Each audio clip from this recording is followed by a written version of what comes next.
ইনশাআল্লাহ রহমতের 10 দিন শেষের দিকে মাগফিরাত শুরু হবে।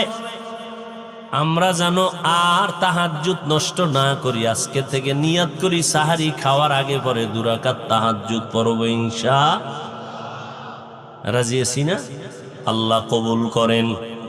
তাহলে দিনের বেলা রোজা, খানার থেকে বাঁচাবো পেট, গুনাহ থেকে বাঁচাবো অঙ্গ প্রত্যঙ্গ।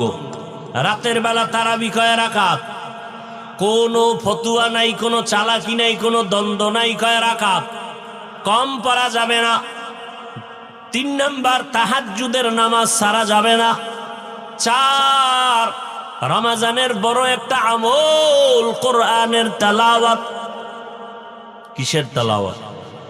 কোরআন নাজিলের মাস, তারাবির মাধ্যমে 1 খতম দিতেছেন আলহামদুলিল্লাহ। যারা পারেন না শিখে নেন না কেন, কোরআন শিখতে 20 ঘন্টা লাগে। কয় ঘন্টা? মাত্র